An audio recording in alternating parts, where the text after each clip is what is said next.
प्रश्न क्रमांक 5। अध्यक्ष महोदय, प्रश्न क्रमांक 9118। अध्यक्ष महोदय, छापल्याप्रमाणे। अध्यक्ष महोदय, माननीय मंत्री महोदयांनी उत्तर दिलेली आहेत आणि त्यामध्ये स्पष्ट अनियमितता झालेली आहे, विसंगत पद्धतीने कारवाई झालेली आहे, निदर्शनास येत आहे। मी जो 1 नंबरला प्रश्न विचारला होता की तुकडेबंदी कायदा असताना जमिनीचे 16 तुकडे करून सदर जमीन खरेदी खात्यात बैलगोट्याकरिता खरेदी केलेली आहे का? माननीय मंत्री महोदयांचं उत्तर आहे की हो, हे खरं आहे। म्हणजे तुम्ही तुकडेबंदी असताना 16 तुकडे केलेले आहेत। आणि दुसरा प्रश्न आहे की मालेगावमध्ये स्टॅम्प वेंडर जाकीर व आरिफ अब्दुल लतीफ या दोन्ही साथीदारांनी मिळून जमिनीवर रहिवासी बांधकाम केले व त्याची विक्री करून खरेदीदारांची व शासनाची फसवणूक केल्याचे निदर्शनास येत आहे। आणि ह्याला उत्तर असं दिलंय की बाबांनो, डीडीआर साहेबांनी सांगितलं की हे काय खरं नाही। आता त्याच्या पुढे गेल्यानंतर तिसरा प्रश्न आमचा असा आहे की जवळपास 1600 बैलगोट्यांची नोंद आहे आणि या बैलगोट्यांना तुम्ही बांधकाम परवाना देण्याची आवश्यकता होती आणि उत्तरामध्ये दिलंय की आम्ही बांधकाम परवाना कुठलाही दिलेला नाही। आणि म्हणून माझं माननीय मंत्री महोदयांच्याकडे स्पेसिफिक प्रश्न आहेत। जर डीडीआर साहेबांनी आपल्याला चुकीची माहिती दिलेली आहे, कारण तुकडेबंदी कायदे असताना 16 तुकडे केलेले आहेत, डीडीआर यांच्यावरती काय कारवाई करणार? नंबर 1, मालेगावचे उपविभागीय अधिकारी आहेत, यांनी 16/3/2013 मौजे संगमेश्वर तालुका मालेगाव येथील गट नंबर अमुक अमुक ही वर्ग 2 ची जमीन त्यांनी 1 केलेली आहे। आणि हा जो त्यांचा निर्णय आहे तो निर्णय अप्पर जिल्हाधिकारी यांनी दिनांक 14/2/2023 ला रद्द केलाय। म्हणजे उपविभागीय अधिकाऱ्यांनी चुकीच्या पद्धतीने परवानगी दिली होती, वर्ग भोगवटदार 2 ची जमीन 1 केली होती आणि अप्पर जिल्हाधिकाऱ्यांनी तिने रद्द केलेली आहे।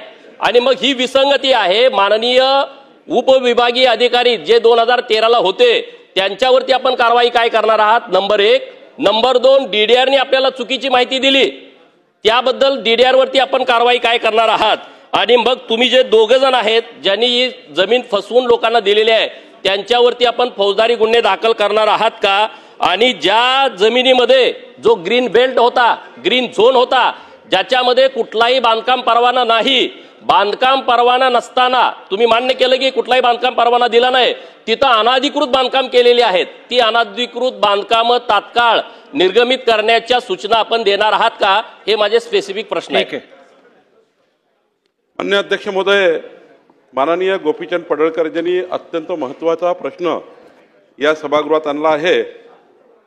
खरं तर मौजे संगमेश्वर येथील गट नंबर 114/अ आणि मौजे गुगळगाव येथील गट नंबर 253 असा हा 2 गट आहे। आणि अध्यक्ष महोदय, मुळात हा प्रश्न सुरू झाला या ठिकाणी जे आपण भूखंडाची अदलाबदली करतो, जमिनीची अदलाबदली करतो। अध्यक्ष महोदय, 2002चं परिपत्रक असं आहे की भूखंडाची अदलाबदली करायची असेल किंवा शेतीची अदलाबदली करायची असेल, तुम्हाला माझी जमीन, माझी तुम्हाला जमीन करायची असेल तर ती सलग असावी लागतं। पण आमचा हा महाशय जो आहे उदय किसवे एडीओ यांनी संगमेश्वरची जमीन गुगळगावला स्वॅप केली आणि गुगळगावची जमीन संगमेश्वरला स्वॅप केली, म्हणजे अदलाबदली केली। सलग असली पाहिजे ते परिपत्रक आहे, पण गावाच्या गावात बदलून टाकलं। आणि त्यामुळं उदय किसवे जो आमचे उपविभागीय अधिकारी आहे यांना आम्ही निलंबित करतो आहे आणि यांना निलंबित करून याची 1 महिन्याच्या आत विभागीय चौकशी करून पुढचे याची कडक शिक्षा याच्यावर आम्ही पुन्हा करणार आहोत। दुसरा अध्यक्ष महोदय, या ठिकाणी गोपीचंदजींनी सांगितलं जे सुरुवात इथनं झाली आहे या जमिनीची, मग त्याचे 16 विभाग पडले, मग त्यावर जवळपास 272 त्या ठिकाणी तुकडे पडले, तुकडेबंदी कायद्याचं उल्लंघन झालं, MRTP कायद्याचं उल्लंघन झालं, विदाऊट TP या ठिकाणी हे तुकडे झालेत। गोपीचंदजी, गोष्ट खरी आहे। आणि त्यामुळं 258 दस्त या ठिकाणी नोंदणी करण्यात आले, ते अत्यंत चुकीचं आहे। आणि त्यामुळं ह्या 2013 ते 19 या काळात 6 वर्ष काळामध्ये जे तिथले आपले मुद्रांक अधिकारी होते श्री भुरके आहेत, श्री गावित आहे, श्री कापडणे आहेत, श्री गुप्ते आहेत, श्री हिरे, श्री कळसकर, श्री मोतीराळे आणि वाणी या अधिकाऱ्यांनी त्या ठिकाणी मोठ्या प्रमाणावर अनधिकृत दस्त या ठिकाणी नोंदणी केली आहे। याचीही विभागीय चौकशी